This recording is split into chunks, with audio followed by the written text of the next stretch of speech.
13 छात्रालाई बलात्कार गरेका शिक्षकलाई मृत्युदण्डको सजाय। विद्यार्थीहरूलाई बलात्कार गरेको आरोपमा एकजना शिक्षकलाई मृत्युदण्डको सजाय दिएको छ। ती शिक्षकले सन् 2016 देखि 2021 को अवधिमा 12 देखि 16 वर्ष उमेर समूहका इस्लाम समुदायका 13 जना छात्रालाई बलात्कार गरेको र 8 जना गर्भवती भएको ठहर अदालतले गरेको छ।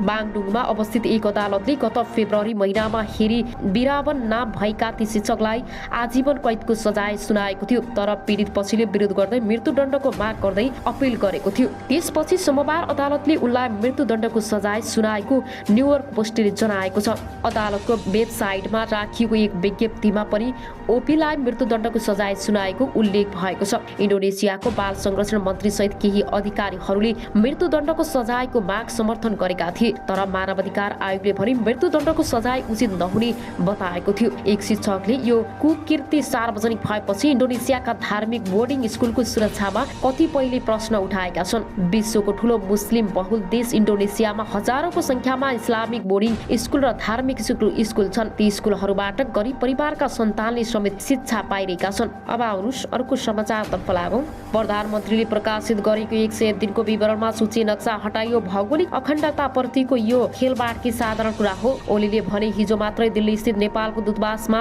टाँसिएको नक्सामा त्यहाँ नेपालको चुच्चे नक्सा राखिएको छ, चुच्चे नक्सा हटाएको छ। योभन्दा राष्ट्रिय दलाली, योभन्दा राष्ट्रको गौरव र शिर निहुराउने योभन्दा लज्जाजनक कुरा के छ? एमालेका पछिल्ला कार्यक्रममा अध्यक्ष ओली नेकपा माओवादी केन्द्र र नेकपा एकीकृत समाजवादीसँगै नेपाली कांग्रेस र प्रधानमन्त्री देउबामाथि पनि आक्रमक देख्न थालेका छन्। प्रतिपक्षी दलका नेता ओली आखिर किन आक्रमक बन्दैछन्? राजनीतिक विश्लेषणहरू आगामी दिनमा आक्रामकता झनै बढ्ने बताउँछन्। उनीहरूले आसन्न चुनावमा एमाले र कांग्रेस बीच सीधा प्रतिस्पर्धा रहेका कारण ध्रुवीकरण गराउन खोजेको बताउँछन्। कांग्रेस प्रत्यक्ष रूपमा प्रतिद्वन्दी हो। 750 स्थानीय तहमध्ये कांग्रेस र एमाले बीच 500 भन्दा बढी स्थानमा सीधा प्रतिस्पर्धा हुन्छ। त्यस स्थानीय तहका कांग्रेस र एमाले मध्ये एउटा पहिलो अर्को दोस्रो हो। राजनीतिक विश्लेषक पुरजन आचार्यले भने सीधा प्रतिस्पर्धा हुने ठाउँमा यसपटक कांग्रेसले बाजी मार्ने अवस्था छ। कम्युनिस्ट फुटेको कारण त्यस्तो अवस्थामा भएको हो। त्यसैले ओली एन्टी कांग्रेस विरोधी भावना उत्पन्न गराएका चुनावलाई ध्रुवीकरण गराउन चाहनुहुन्छ। गत स्थानीय तहको चुनावमा 294 स्थानीय तहको प्रमुख र 333 प्रमुख जित्दै एमाले पहिलो स्थानमा रहेको थियो भने 266 प्रमुख 223 उपप्रमुख जित्दै कांग्रेस दोस्रो स्थानमा आएको थियो। ओली प्रधानमन्त्री हुँदा प्रमुख प्रतिपक्षी दलको नेताको रूपमा सरकारको भूमिका प्रति आलोचना र विरोध गर्न नसकेको भन्दै कांग्रेसभित्र सभापति देउबाको कडा आलोचना समेत भयो। त्यस अवधिमा पार्टीभित्र देउबा विरोधी कित्तामा रहेका रामचन्द्र पौडेल र शेखर कोइरालाहरूले भने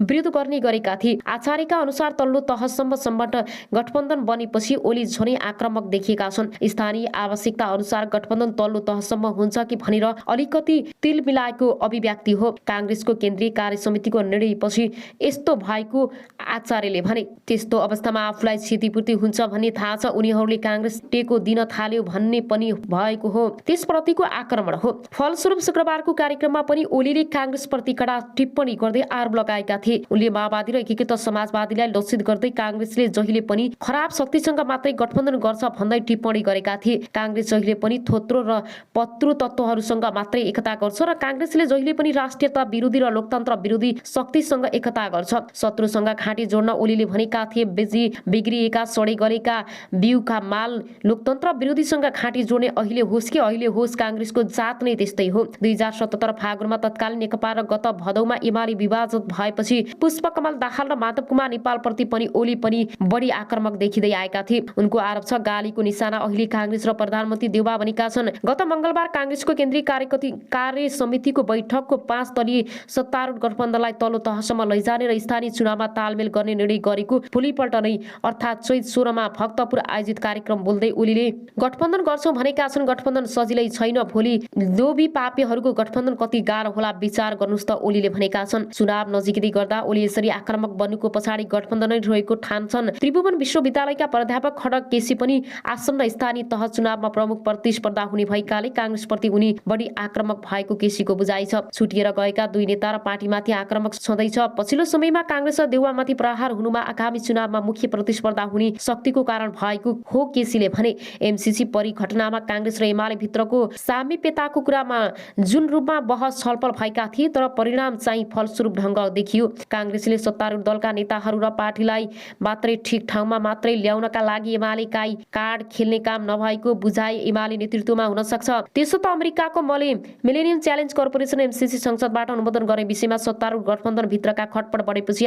कांग्रेस र एमाले बीच सहकारीको विषयमा छलफल भएको थियो। प्रधानमन्त्री देउबा आफै पटक पटक ओली निवास बालकोट पुगेर छलफल गरेका थिए। दुवै राजनीतिक दलबीच सहकारीको विषयमा छलफल भएको थियो र सत्तारूढ गठबन्धनका भित्र माओवादी केन्द्र र एकीकृत समाजवादी पार्टी एमसीसी अनुमोदन गर्न तयार भएपछि अन्तत एमाले र कांग्रेस बीचको सहकारी छलफल टुटेको हो। त्यस लगतै पनि ओली माओवादी अध्यक्ष दाहाल एकीकृत समाजवादीका अध्यक्ष नेपाल प्रति बढी आक्रामक देखिएका थिए। ओलीसँगै अन्य दलका नेताहरू पनि सैद्धान्तिक विमर्श र बहस छाडेर पछिल्लो समय गाली र आरोप प्रत्यारोपणमा भिड्नु दुर्भाग्य भएको बताउँछन्। प्राध्यापक केसी नेपालका राजनीतिक दल तथा नेताको प्रवृत्ति हेर्दा नीतिगत कुरामा भन्दा पनि व्यक्तिगत अपिसामा हुने गरेको छ, जुन दुर्भाग्यपूर्ण छ। राष्ट्रिय आवश्यकता प्राथमिकतामा बहस गर्ने जनमत निर्माण नहुँदा पनि सबै नेताहरू व्यक्तिगत अपिसामा लागेका छन्। अब अनुसारको समाचार बताएका छन्। अस्पतालमा 6 जनाको उपचार जारी रहेको बीबीसी न्यूजले जनाएको छ। मिचु आकनको सार्वजनिक सुरक्षा सचिवको कार्यालयको हत्याको कारण नखुलेको र अनुसन्धान जारी रहेको जनाएको छ। मिचु आकन र त्यसको छिमेकी कुआनाजुआतो मेक्सिनको सबैभन्दा बढी हिंसा हुने क्षेत्रको रूपमा चिनिन्छ। लागु औषध कारोबार र अन्य अवैध गतिविधिका कारण विभिन्न समूहबीच छनप हुने गर्दछ। गत महिना मात्रै मिची आकनमा भएको एक आक्रमणमा 17 जनाको मृत्यु भएको थियो। मिचु आकन विश्वमा सबैभन्दा बढी एभोकाडो उत्पादन हुने क्षेत्रको रूपमा पनि चिनिन्छ। गत महिना त्यही कार्यरत एकजना अमेरिकी निरीक्षक माथि सुरक्षा खतरा आएको भन्दै अमेरिकाले एभोकाडो निर्यातमा रोक लगाएको थियो। अब आउनुहोस् अर्को समाचारतर्फ लागौं। पार्टीलाई कमजोर बनाउनेहरू बाहिरीदार राम्रो प्रकाशमान। नेपाली कांग्रेसका नेता प्रकाशमान सिंहले कांग्रेसभित्र बसेर कांग्रेसलाई नै कमजोर बनाउनेहरू पार्टीमा बस्नुभन्दा बाहिरीदार राम्रो हुने बताएका छन्। आज नयाँ बानेश्वरमा आयोजित एक कार्यक्रममा उनले पार्टीको निर्णय सबैले माग्नुपर्ने भन्दै निर्णय माग्नेहरूलाई पार्टी छाड्न भनेका हुन्। चुनावमा गठबन्धन गर्ने निर्णयप्रति असन्तुष्ट नेता कार्यकर्ताहरूलाई लक्षित गर्दै उनले सो साधारण राखेका हुन्। कांग्रेस केन्द्रीय समिति बैठकको आगामी चुनावमा गठबन्धन गर्ने निर्णय गरे पनि शेखर कोइराला पछिका केही नेताहरूले गठबन्धन गर्न नहुने बताउँदै आएका छन्। कार्यक्रममा नेता सिंहले यसपटक चुनावमा कांग्रेसका नेता कार्यकर्ताको गतिविधिको एक हिसाब हुने समेत बताएका छन्। विगतका निर्वाचनमा पनि अन्तर्घात हुने गरेको थियो। अन्तर्घात गर्नेहरूलाई कांग्रेसले कारबाही समेत गरेको थियो। अब आउनुहोस् अर्को समाचारतर्फ लागौं। बालुवाटारको राखी कूटनीतिक दिल्ली मुख्यालयसम्म पुगेको छ। कांग्रेसले भारतीय सेना नेपाल भित्राएर देशभक्तको टाउको कटाएको थियो। ओली नेकपा एमालेका अध्यक्ष केपी ओलीले तत्कालीन नेपाली कांग्रेसले भारतीय सेनालाई नेपाल भित्र देशभक्तहरूको टाउको कटाएको आरोप लगाएका छन्। तत्कालीन कांग्रेस सरकारले भीमदत्त पन्त लगायतका शहीदहरूको हत्या गरेको उनले जिकिर गरेका थिए। साथै विद्यार्थी आन्दोलन दबाउन बीपी कोइराला गृह मन्त्री छँदा दमन गरेको र गोली हानेको भन्दै उनले कांग्रेसले विद्रोही विदेशी सेनाको प्रयोग गरी देशभक्तहरूको हत्या गरेको आरोप लगाएका हुन्। उनले भनेका छन् कांग्रेसले भारतीय सेना बोलाएर देशभक्तको टाउको कटाएको थियो। कांग्रेसले विदेशी सेनालाई बोलाएर देशभक्तको टाउको कटाएको थियो भन्दा नराम्रो लाग्छ भन्ने यो सबै नेपाली कांग्रेसले गराएको थियो। तर के गर्नु, नेपाली कांग्रेस यस्तै हो। शुक्रबार अनिरा विश्वको कार्यक्रममा सम्बोधन गर्दै नेता ओलीले यस्तो बताएका हुन्। कांग्रेस सजिलो पनि थोत्रो र पत्रो तत्त्वहरूसँग मात्रै एकता गर्छ।